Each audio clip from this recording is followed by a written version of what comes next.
Welcome, everybody. Welcome to our final lowdown of 2024.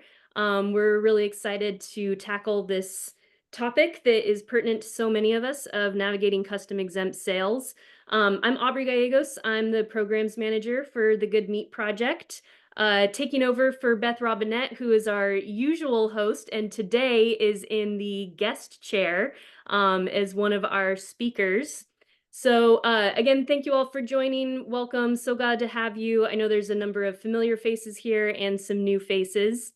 The Lowdown is a peer-to-peer learning series. We've been running this for farmers and ranchers for a couple years now, and the idea is that we give farmers a chance to learn from other farmers and share what your experiences have been, and just kind of join together and have a place to have some community and figure things out together and find some solutions. So we're able to offer our lowdowns and our other trade promotions and marketing materials for free, thanks to donations from folks like you. So if you are excited about what we're offering and want to help to join the movement, we would really appreciate any donation.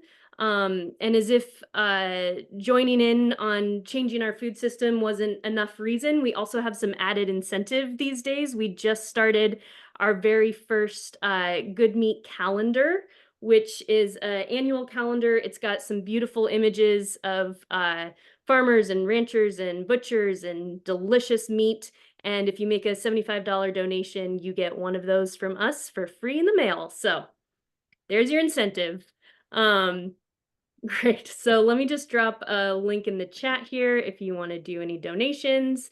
And community agreements, feel free to read these over. It really boils down to we're here to support each other. So be kind, be supportive, and we'll have a great conversation. Great. So I'm going to do some introductions of our two amazing guests here today, and then I'll pass it off to them to give some background, and then we're going to dive into questions about our topic. If you have any specific questions that you're really hoping we'll answer, please feel free to drop them in the chat at any time. We may not answer them right away, but we'll get to them at the end. So we'll keep a close eye on that chat. Feel free to drop any of your comments, questions, advice. We would love to hear from you. Great. All right. Well, once again, I'm Aubrey Gallegos. I'm the programs manager for the Good Meat Project, and I am very excited to introduce our guests. So we have two amazing guests today to talk about custom exempt sales. Alex Machado is a farmer. She is the owner and founder of Sundog Sheep Company in Spokane. I've seen it. It's awesome. She raises Navajo churro sheep for grass-fed lamb, as well as hide and wool and skulls. She'll talk more about all the amazing things that she does. And she's also the Farmer Collectives Manager for Washington Farmland Trust. So doing some really amazing work in this space for farmers and ranchers. And then Beth Robinette, who you may know as our usual host, is in the guest role today. Beth is huge in our local food system. She's a cattle rancher with Lazy R Ranch, currently out catching up cattle as we speak, just to prove that she really is a rancher. And she's also a consultant. She does amazing work with the Good Meat Project with us. And she's the co-founder and board member for Link Foods Food Hub in Spokane, and just doing incredible work in the food system. The two of them together co-facilitate and run the new Cowgirl Camp, which maybe you both can speak to in your intros. And both are just a wealth of knowledge on everything farming and food systems, and we'll have some really amazing things to say about how to figure out this custom exempt model. So with that, I'm going to pass it off. Alex, if you want to just give us a little intro into what you do and kind of your background and journey, and how did a Detroit native end up being a shepherdess with Navajo churro sheep in Spokane? Thank you. That was such a lovely intro. I'm honored to be here. It's nice to meet you all. My name's Alex. I live in Edwall, Washington, about 30 minutes outside of Spokane. I came to this work through a very long, windy path. Um, and it's probably a longer story than I can share here today.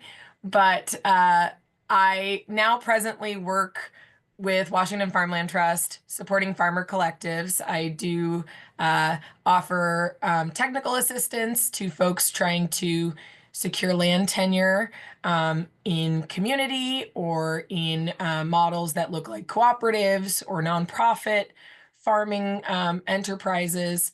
And I also co-facilitate at New Cowgirl Camp. I actually attended New Cowgirl Camp back in the second year of formation. Sandy Matheson, our other co-facilitator, was one of my original mentors in holistic management and in working with bovines.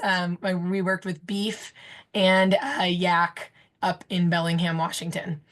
So I ended up moving from Metro Detroit to Western Washington State almost 10 years ago now. When I lived in Detroit, I did work with horses. I loved horses, and I actually worked at a children's petting zoo. So a very different context than I work with livestock now. I really cared about uh, I really cared about animals and horses in general, and then I kind of went down the path of being really interested in food and where our meat comes from, especially in the Midwest. At that time, there were not a whole lot of examples of regenerative agriculture or regenerative livestock production. And I had been a vegetarian and I was pretty unhealthy. I became pretty anemic. And I started researching kind of my options and started to make better choices about the meat I ate. And that led me down a path of obsession. And I read Michael Pollan's Omnivore's Dilemma, which I know is a super impactful book for a lot of producers.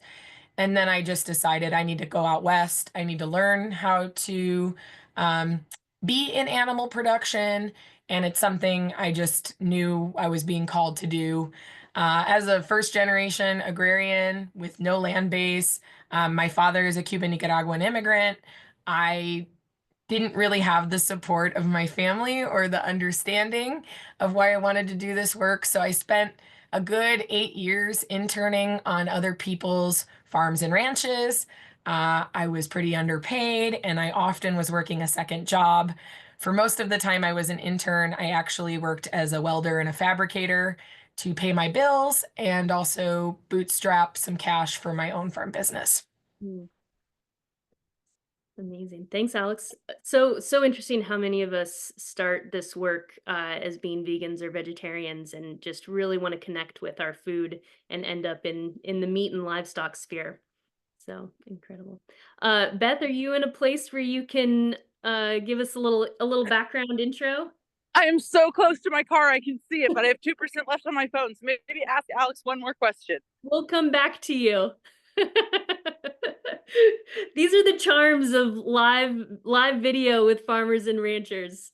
Well, Alex, let's go ahead and just dive in real quick to our topic. I know a lot of folks who are on the call today are farmers and are familiar with custom exempt, but also, we really want to speak to those who are just beginning their farming career or have been doing one specific model and are interested in switching or exploring custom exempt. So with that in mind, can you just explain a little bit about what custom exempt meat is and how it differs from other types of meat sales? Yeah, I will try to break it down in a way that's easy for folks to understand. I also don't know where people are calling in from. So state to state, there are some different uh, regulations and practices. But I'm in Washington, and for me, custom exempt meat is essentially a model that allows farmers to sell direct to consumers without going through USDA inspection. And in this area, especially, we have very few USDA facilities. So for me, it was equal parts convenience, practicality, and then also as a small producer, it allows me to kind of move my product in a way that makes the most sense with the little with less input on time, say if I were selling by the cut at a farmer's market. Um, so USDA inspected meats, there's a much more rigorous protocol. Custom exempt, it requires customers to kind of purchase shares of livestock. With sheep, the most common share is a whole share or a half share. It's not a lot of meat, so a half share is not a big commitment. With beef, you have options usually for quarters, halves, and wholes.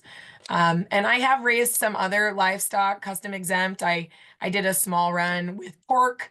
I did a lot of poultry back in the day, so I do have a lot of experience marketing different kinds of proteins. Yeah, yeah. Which again, it varies a lot state to state. But I know is also a small producer. What the challenge for so many producers is finding a USDA processor that's nearby, and even if you find them, getting on to their very busy schedules. So we hope this conversation can help open up another avenue for folks. Um, so let's talk a little bit about the market. So you kind of touched on this on what led you to choosing a custom exempt model. What would you say to folks about, understanding how to make that decision and what customers you can serve with custom exempt? Like what type of customers does it best serve? That's an awesome question. I'm going to give you a holistic management answer. So through my work with New Cowgirl Camp and when I attended, I learned about holistic management framework. And one of the biggest things you do in that work is you figure out your context. And your context really is like a living document that helps you understand your priorities, your quality of life. And it's a way to kind of make sure that the decisions you're making are aligned with the trajectory that you want your business and your life to go in. When I first started my journey in agriculture, so many operations from like petting zoos, agritourism to goat dairying. I've done a lot of different things. And when I actually came to camp, I used to think that maybe I wanted to start a goat dairy. And then I realized how challenging that would have been in terms of infrastructure and regulating and cost, and also the daily input of having to get up at 3, 4 a.m. to milk a bunch of goats is just like, honestly, not how I wanted to live. You can't miss a day. With meat production. There's a lot more I can do. I can be really flexible with when I move my animals and how I interact with them. And in addition to Whoops, I think you froze just for a sec there, Alex. We'll give you a sec to unfreeze. Well, good news is I'm back in commission, so Perfect, hopefully good timing. I think I froze. There Yeah. you are, Alex. Hi. So I don't know what was last heard. Because I was a fabricator, I had a really demanding full-time job. So it just did not, it was not going to make sense for me to go and sell at the Bellingham Farmers Market every week or to set up a farm stand. I was only on 5 acres at the time. So it just didn't seem like the right way for me to move product. And I actually really like having a close relationship with my customers. Most of my customers were people I built relationships with like outside of farming and ranching, or people who were really interested in my story. And then they tried my lamb, and every lamb producer thinks they have the best tasting lamb, but I really think I have good lamb. And they stayed because of the quality, because of the consistency, because of that. Even many of the customers who were not familiar with buying shares of lamb. And so for me, a small operation, it just makes the most sense. I really have cultivated a nice customer base, and most of those people are people who want to invest in regenerative agriculture or small farms or BIPOC farmers. And I have a lot of people who buy lamb because of cultural ties to the food. Recently, I had a dear friend come purchase a lamb. and she's Tunisian. And that's a really important part of their culture. That's a food that you just don't widely find in American grocery stores. And if you do see lamb, it's often imported from like New Zealand. So that's a lot of my customers, I would say. Yeah, yeah. Amazing. And you like you said, you're on kind of a smaller scale, which a lot of our farmers and folks that we work with are on. And Beth, you're on a much larger scale. Can you speak a little bit to kind of your perspective on custom exempt and give us a little background too while we've Yeah, got yeah. Let me try to rewind the tape a little bit. Um, yeah, thanks everybody for being flexible this morning. Of course, I was at physical therapy, then I got a phone call that my cows were out, and I was like, great, I have so much time to deal with that. Anyway, they're back where they're supposed to be for now. Um, so I'm a fourth generation cattle rancher. I grew up with a very like commodity focused business model that we had a cow calf operation. We always sold our calves, at auction at the end of the year. But we always had a handful of custom beef that we did for like friends and family. So that was what we put in our own freezer. And we just had like, a few close friends and neighbors that we would also, finish a couple beef for. So that was always part of what we did growing up, but it was never like a main market channel. The change for me was after I went away to school. I lived in Bellingham for 4 years. I studied sustainable agriculture and business and marketing. And I just saw tremendous like potential in terms of selling grass finished beef, which, this was like, not to date myself, but this was 15 years ago. So Spokane was not a happening place for grass-fed beef. It was definitely happening in Western Washington, but not really a lot of people. I mean, there were a handful of people, but it wasn't a big thing yet. And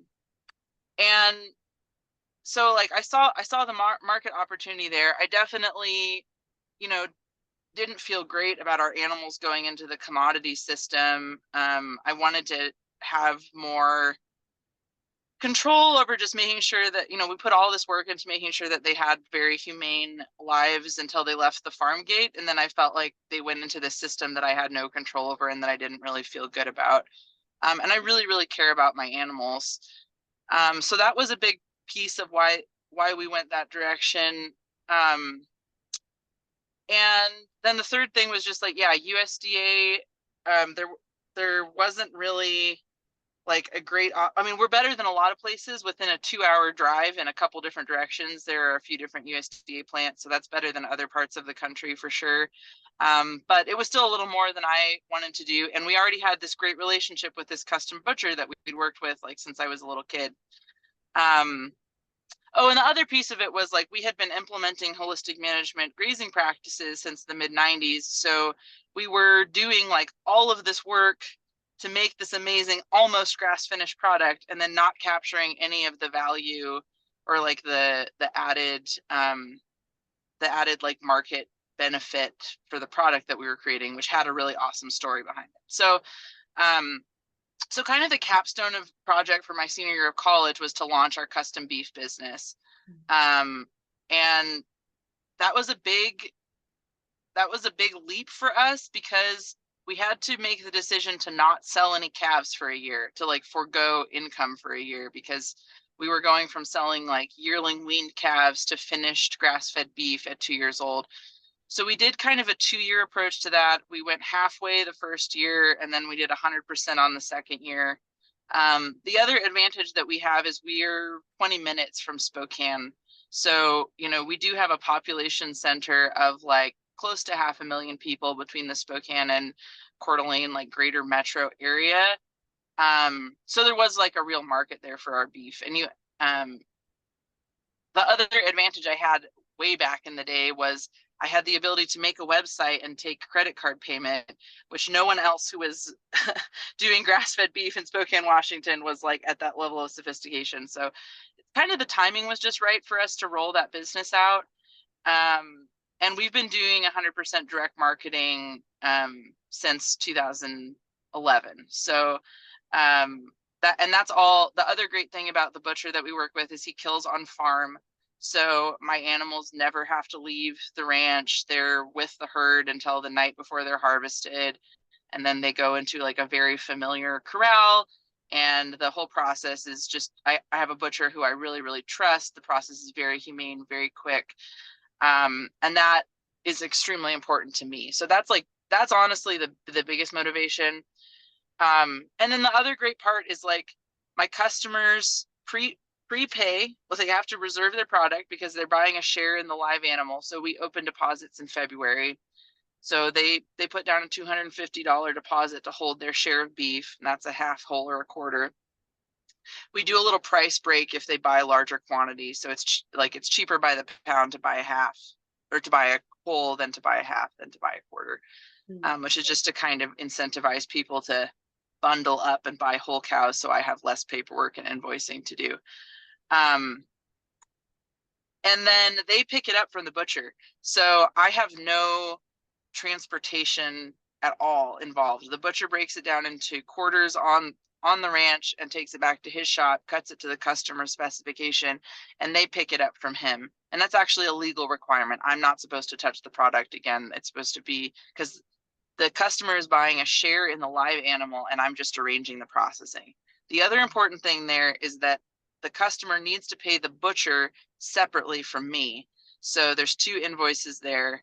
That is a pain in the ass and requires some customer education, because people are like, I already paid for this. Why am I getting billed again? And just making sure that people understand that, what's on my website does not include the cut and wrap charge, and that's going to have to be paid separately. There's definitely some customer education that has to be done around that. Sorry, I just rambled a bunch of things. I don't know how caught up on the questions I am. No, that was amazing. That was so helpful. I was gonna ask about some of the like logistics of what it looks like for the kills and buying. So you went into that beautifully. Yeah. Alex, is it pretty similar for you? Can you kind of talk us through the logistics as far as like who's come? Are you having mobile processors come to your place for the slaughter and then going to the butcher? What's your setup like? Gosh, I wish. I don't have a relationship with Beth's butcher in that way. For them, it just doesn't make sense financially to process sheep when they can process beef. So I get it. When I lived in Bellingham, I used a couple processors that were mobile. I worked very closely with Linden Meats for a lot of years, and they had a big old box truck that barely fit in my tiny little driveway, and they would butcher my sheep in clean view of Mount Baker Highway, which was always exciting for my neighbors, and I always was waiting for some nasty grams in my mailbox. But you got to do what you got to do, and it was traditionally an agricultural and logging area. But currently, I have started with a new processor in Garfield, Washington, about an hour away from me, and I do have to haul my lambs.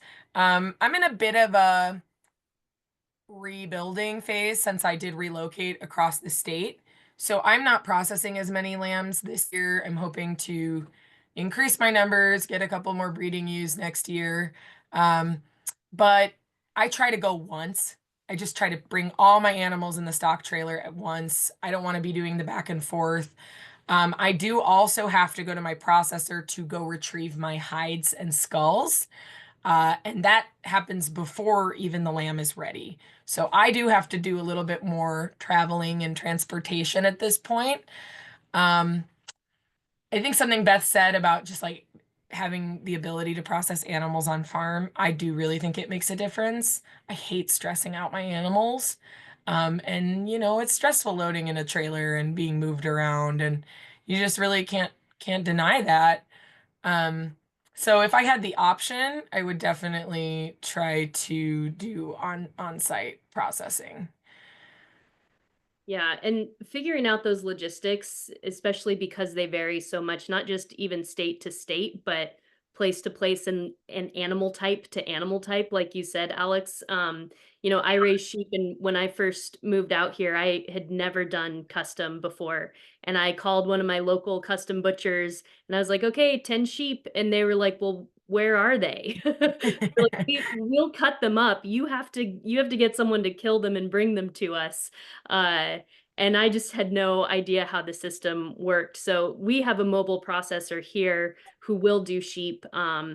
But our butcher is not thrilled about doing sheep because they're small and expensive and time consuming. So it really varies a lot. But if you're listening and you're having any trouble figuring out like what the logistics are around you, feel free to drop some questions in the chat and we'll see if we can help you problem solve. And so as we're talking about this, regulations are really one of the biggest or scariest parts of getting into meat in general. But navigating regulations around custom exempt can feel kind of confusing. And so what are some of the things that you've found to be most important with ensuring compliance with custom exempt regulations? Beth, I know you talked about this a little bit, but if you guys can just go a little bit into detail about what you've experienced on the regulations side. Yeah, and so I'll preface this with, of course, every state has its own program because America. So you have to check with whatever your local state Department of Agriculture, whatever their rules are. So in Washington State, which is where Alex and I both happen to be, so the important things are you are buying a share in a live animal in the eyes of the law. So I address that by taking prepayment while the animal is still alive of some portion, and then I bill on the hanging weight after I have the final numbers from my butcher. I believe also billing on the hanging weight versus the finished weight is another way that you can ensure that in the eyes of the law you are being compliant. And almost every butcher, I think, at least in Washington, will give you the hanging weights back, not the finished product weights. It's the hot hanging weight.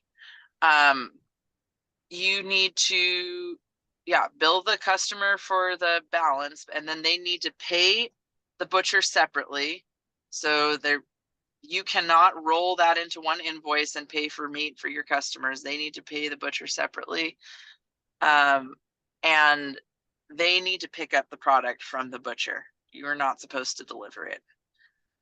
A new thing that I learned, because I'm actually facing a huge processing bottleneck right now, and that's been a big problem for me the last couple years. My amazing butcher that I love is getting older. He basically cut his entire business in half 2 years ago. So I have been scrabbling around trying to figure out what to do for the other half of my processing.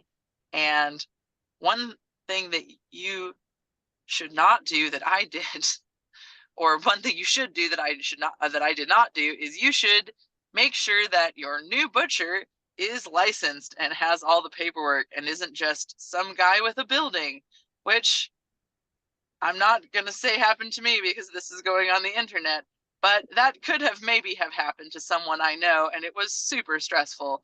So just making sure that, and okay, to be fair, like I don't think meat is a scary thing. People have been processing their own meat on a home scale since time immemorial. There's lots of ways to ensure that you can do it without having the state involved. That said, if you are running a business where you are selling stuff to other people, you really want to make sure your compliance and licensure is all up to snuff. So the other thing is the packages should all say not for resale, because the other big thing with custom meat is because you're selling a share in that live animal, you cannot sell any of that meat by the cut. So any individual steaks, ground beef, whatever, no bueno. If you're going to do that, you have to go USDA. Which I think is really important to mention, because a lot of like restaurants are not familiar on these regulations. And when I lived in Bellingham, I had really good relationships with a couple chefs, and they always were asking, can I buy some lamb chops? And I'm a small producer, so I can't provide a restaurant with that kind of a quantity, but also like having to educate them and explain why I can't, if they want to buy whole lamb, great, but why I can't, sell by the cut to them. Yeah, and you asked a little about who the customers were, Aubrey.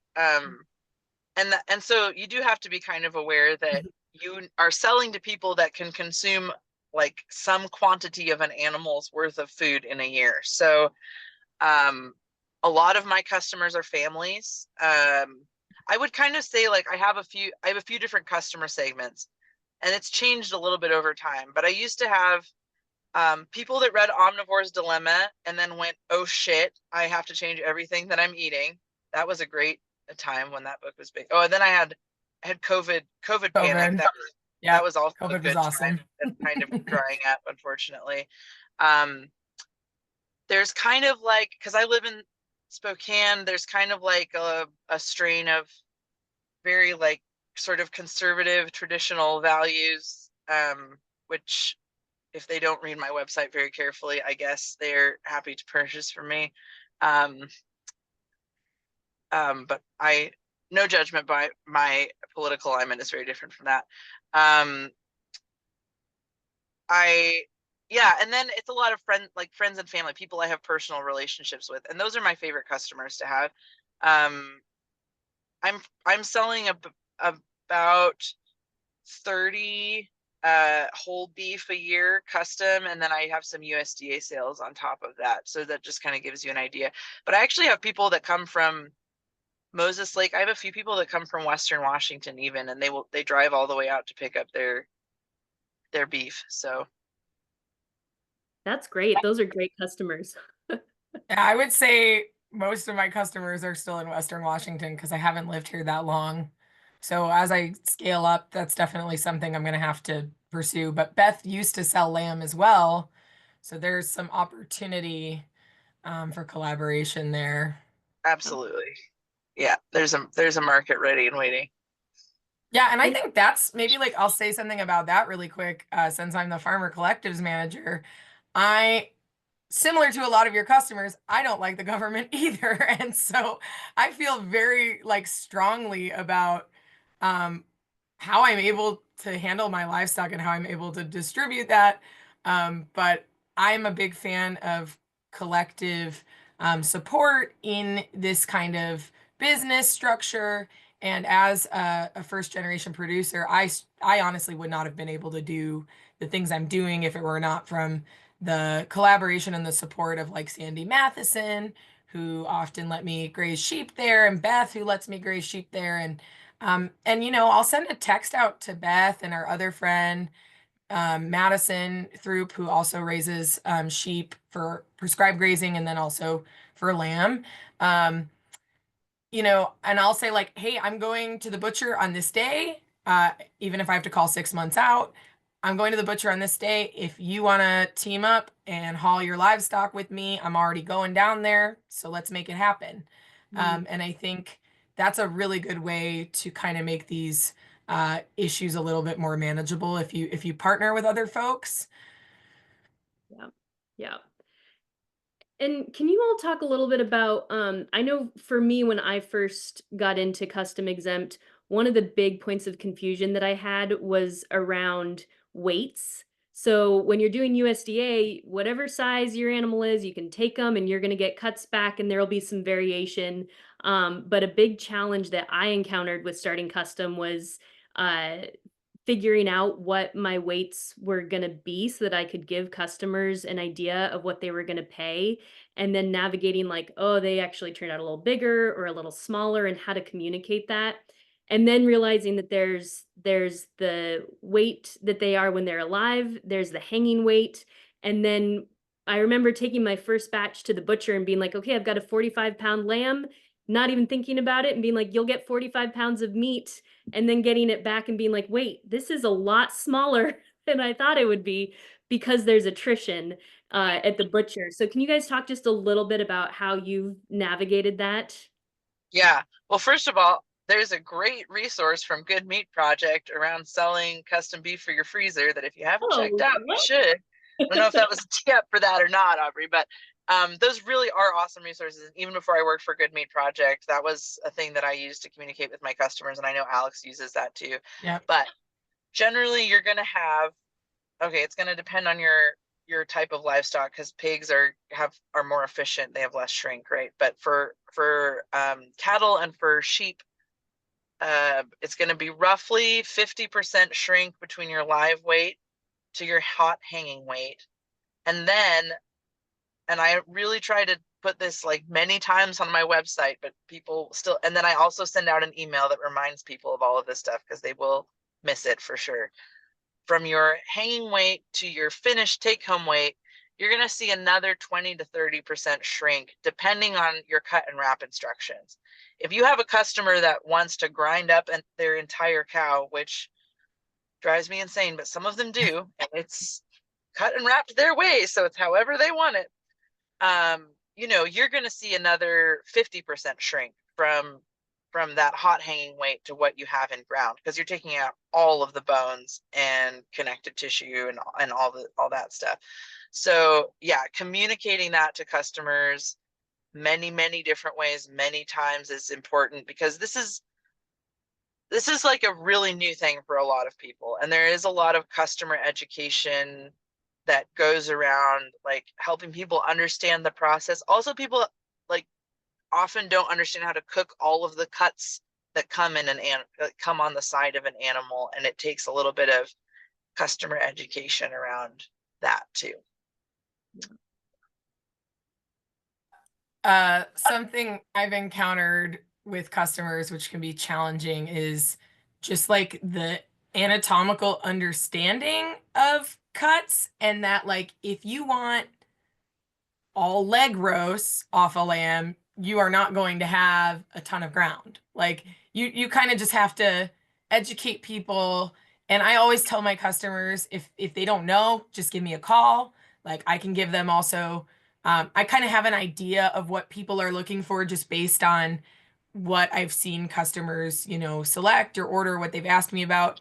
And so sometimes if people are like, I don't know, I'm overwhelmed, like I'll give them a recommendation, and then, you know, you can tweak it from there. But really trying to communicate to people like there's only so many parts on this animal, it is interesting, and it is kind of like something as a culture we don't think about anymore.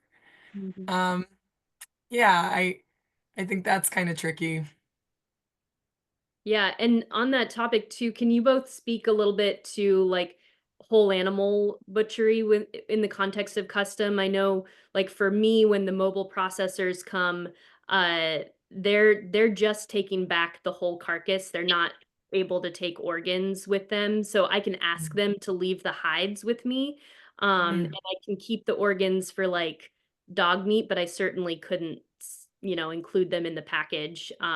What is that situation for you? How much of the animal are you able to use beyond just the whole carcass?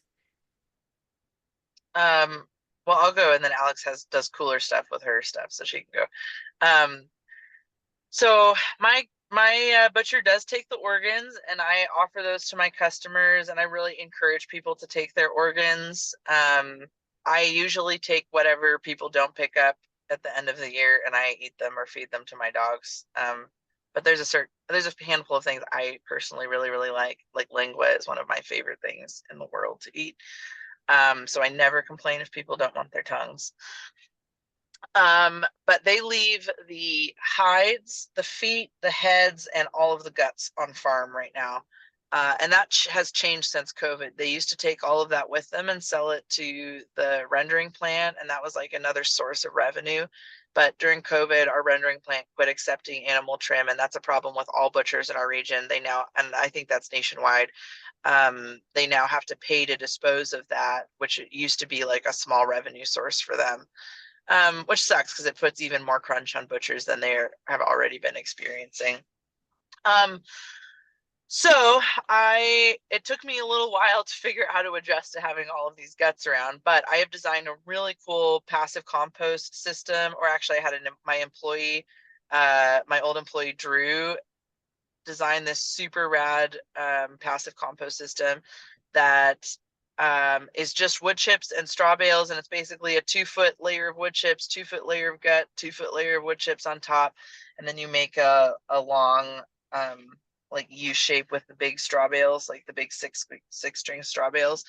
And yeah, we're composting about 30 beef worth of guts a year, and it makes the most beautiful incredible compost. I would love to be tanning the hides, but that's a whole nother like logistical thing that I haven't figured out yet. So it's going in the compost for now, but Alex has figured out all of that cool stuff.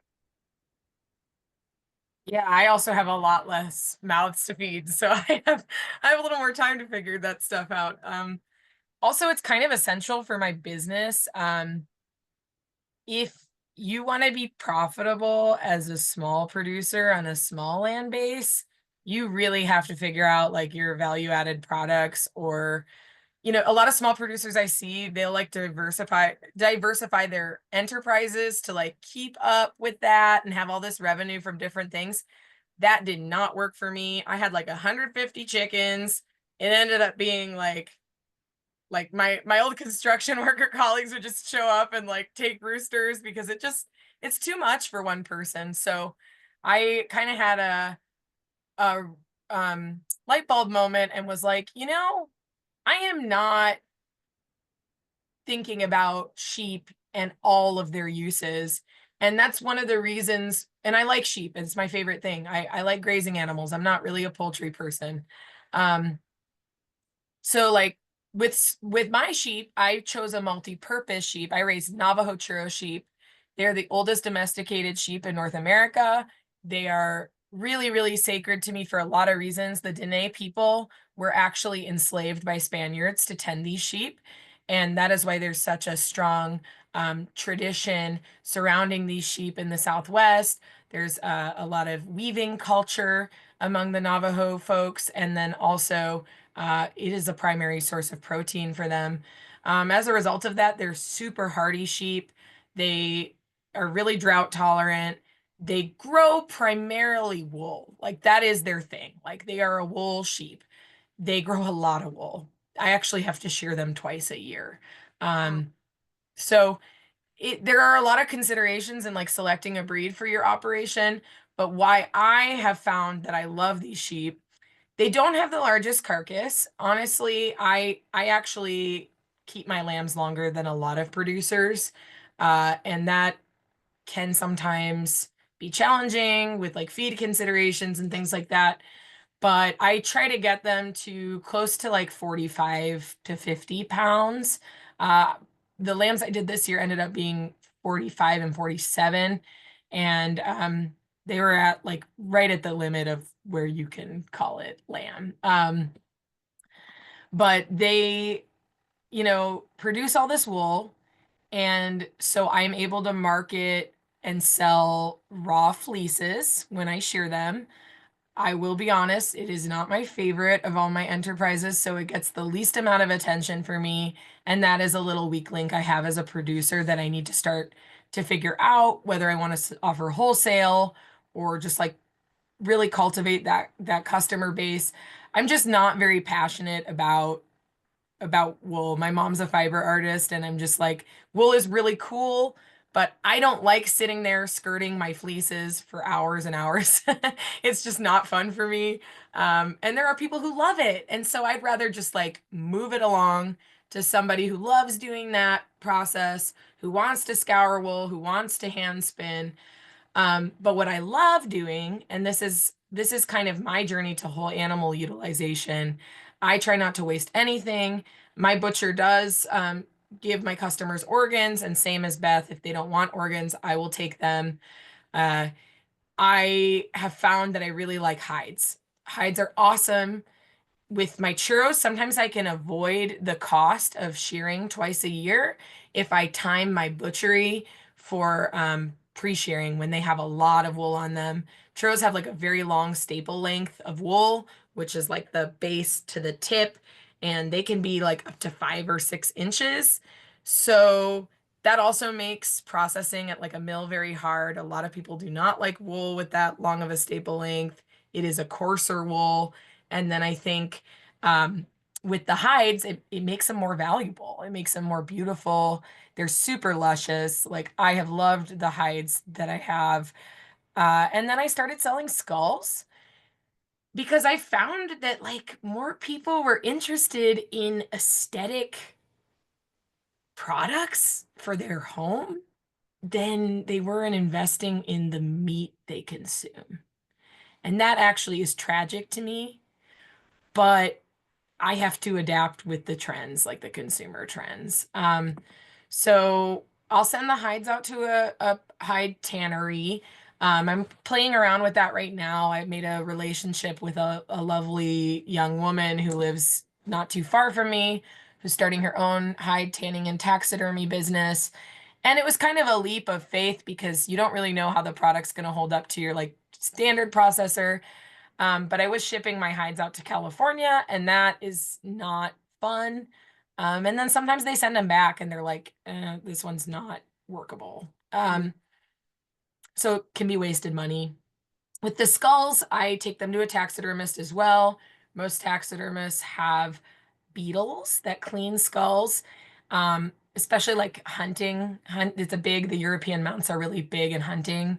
Um, and I kind of got the idea because I am also a hunter, and my sheep are really unique in that they can be totally polled, so no horns, but they can have up to like 8 horns. I have not had an 8 horn ram. I have seen the 6 horns. I am kind of cultivating some genetics for that right now, very carefully, because I had a 4 horn ram this year, and so I selected him or last year. I selected him to stick around because I would like to sell more of those skulls. I'm able to sell skulls from like anywhere from like 200 to, well, usually minimum I do is 250, 250 to like 350. And hides are kind of around the same. I've sold a hide up to 400. And That's then the cost of processing a hide is like 150 per hide.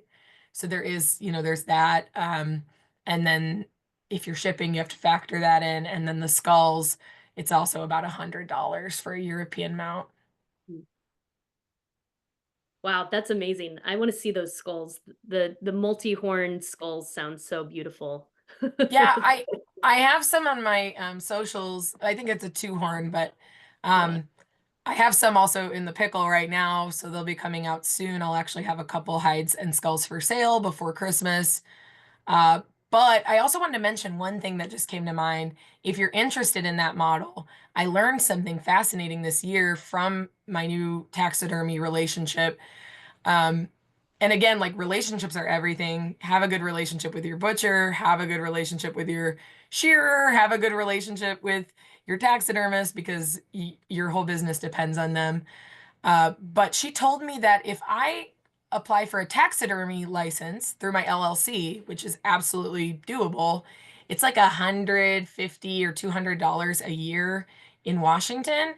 They can give me a way reduced rate on the hides and the skulls they're processing because now it's a wholesale taxidermy arrangement. So Yeah. something to look into. Yeah, that's great. Wow, this time has gone by so fast. You guys are a wealth of knowledge. I think we could keep talking for hours. If anyone has any questions, please feel free to drop them in the chat. Any burning questions, you can also unmute yourself or raise a hand, and we'll make sure to get to those. Just in our last few minutes here, I want to get to a couple questions that came up when folks were registering. So I'm gonna kind of combine these because I think these speak a little bit to the systems behind custom exempt. But so someone asked, what are some economical options for buying walk-in coolers and freezers for a custom exempt operation? And another person was asking about getting insurance if it's not USDA butchered. Do you all have any kind of thoughts or perspectives on those two topics? Yeah. So the reason why I love custom is I don't have to worry about either of those things, because I don't store any product or touch any product after it goes in the butcher's truck. So I don't have to worry about storage or cooler space or any of the licensure. I mean, for my USDA stuff, I do, but for any custom exempt stuff, it's just not a problem. And then, yeah, I also don't care. I don't worry about product liability insurance for my custom exempt for the same reason, because people are purchasing a share in the live animal. So if there was an issue with processing, it would go to the processor. So it's, yeah, from the producer standpoint, it's pretty low touch, which is awesome. Yeah, as long as your guy is actually licensed. And then Yeah, that's actually a really good point. You need to make sure your butchers are licensed. There are actually a lot of people out there who do like game processing and stuff, and they are not licensed butchers. Uh, let me just ask maybe one final question. And again, if anyone has a burning question, feel free to drop it in the chat. But as we get close to time here, let me just ask you both, what's a piece of advice you would give to someone who's interested in selling custom exempt to, avoid any pitfalls or any best practices for success? Maybe a piece of advice that you would give somebody. Yeah, one thing that we didn't talk about at all really was like genetics and consistency, but that is like a huge focus of mine. I think it was you, Aubrey, that mentioned about having like knowing how big your lambs are going to be. And that has taken me a long time to really dial in, like getting my carcass sizes so that like within 100 pounds, I know exactly what that hanging weight is going to be every time so that I can communicate that to my customer clearly. And then also just having a consistent product. Tenderness is a huge thing in grass-fed beef. So I have put like a sickening amount of time into trying to get that consistent within my herd, which, some of that is genetics, some of that is management. But the the thing about this model that works for me is if you get a customer hooked, they're a customer for life. Like if you really get someone who buys 2 or 3 years in a row and they like your product, man, like they will keep coming back year after year after year after year. And I really try to have good retention on my customers. So that means having excellent customer service, having a very consistent product, and then I have 100% buyback guarantee on all my custom meat, which is a little bit of a gray area legally. But if anyone is unhappy with their meat, I buy it back and I come pick it up. And I find another home for that meat, which you don't need to know the details about in a very legal way. It's me as a friend.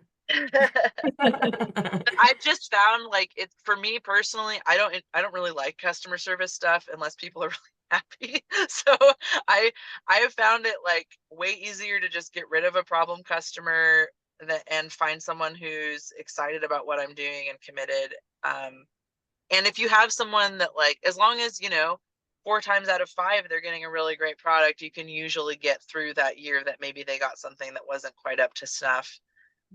If you have a really solid relationship. But yeah, I do a lot of work on the front end to make sure that everybody gets product they're really happy with. That's great advice. Alex, how about you? Yeah, the genetics are really important. I could have and maybe should have sold my sheep when I relocated here, but I honestly couldn't because I have also worked, even though I haven't been doing it as long as Beth, I have worked really hard on my genetics and diversifying the churro genetics, which is really hard because I'm one of the only producers of churros in this area. So I go far to get rams and such. But I have also selected for bigger carcasses on my churros. I have a couple shorties and I'm just really not, they're not going to produce a large carcass. So I'm really trying to select for size and then like horn set right now. Instead of wool characteristics, you can't really do it all. You have to decide like what you want to get into. I also think, and I suppose like something I'll say as a small land-based producer, um, don't be afraid to like think outside the box on if it's working for you. There are other ways to make money with livestock and be profitable that don't actually involve selling livestock for meat.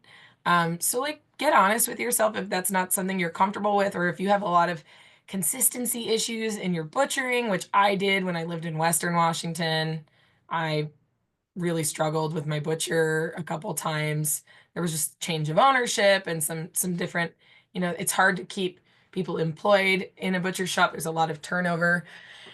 So there's an education component. But over the last few years, I've kind of been leaning into this new phase of my business, which is um, I'm going to set aside some animals next year to offer butchering and hide tanning workshops uh, as kind of a way to prepare for processor bottlenecks and also as a way to kind of close the loop. I'd like to work with less people. Like I'd like there to be less steps in my marketing of my animals. And there just seems to be a real interest in folks who want to learn how to process an animal humanely and break down an animal, whether those are people who are interested in like hunting or just maybe personal homesteading or getting into their own livestock production. Um, I am going to lean into that. I have gotten pretty comfortable with butchering my own animals, and I'm pretty confident with that now. Of course, there's always more to learn. I'm not very quick, but I think being able to sell a whole package of like, this is an experience, and then you also get to go home with a hide and the skull and organs or whatever you want, is something I'm kind of leaning towards. And because other people are processing their own animal for personal consumption, I am legally able to do that because they are buying an animal live on the hoof. I will say that I am in the trialing phase of that, so I do need to look into some insurance. There are some insurances that would protect me against that. So before I open it up for education next year, I'm doing a little bit of research with folks who make their whole living doing butchering workshops or hide tanning workshops. Which is a great point, and I think as a topic for Lowdown for next year, one that we're considering is a virtual workshop on workshops. How to get started on that because so many producers, especially smaller scale producers, really are, I think, looking at diversifying their income by leading workshops. And these are skill sets that we are really trying to get out into the world and into the culture and continue. So, great point. And we hope to offer some support around that in this space as well. Well, we're just past the hour, so I want to thank you both so much. You've been a wealth of knowledge and information, and I think this is going to be really helpful for a lot of producers who are just getting started or are looking at transitioning or are doing custom and just could use a little extra insight and support. So thank you both so much for joining us. A couple quick plugs before we wrap up here. If you haven't joined us before, we have a really exciting tool that we wanted to share with you all. We just launched this. This is our Good Meat Finder. This is a national directory that we just launched thanks to a grant from the ASPCA. It's a directory of not just farms and ranches, but also butcher shops, restaurants, retail, so food hubs and co-ops and grocery stores that are all selling meat that matches our values. So we're really excited to have this launched. If you sell meat or you know anybody who sells meat, please get on our finder. We just want to help get more customers to people who are raising and selling and sourcing ethical meat. So I'm dropping a link to that right here. And then this is our last lowdown of 2024, and what a great one to end on. Keep an eye on our space. If you have not signed up for our newsletter, I would recommend going to goodmeatproject.org and signing up for our newsletter. We'll be announcing lowdowns next year, and we have some big exciting plans for lowdowns next year to expand beyond just farmer to farmer peer learning, but also farmer to butcher, butcher to butcher, chefs, advocates. We're really excited to expand our themes and our guests. So keep an eye on our newsletter and our social media. And again, thank you so much, Beth and Alex, for joining us for a great conversation.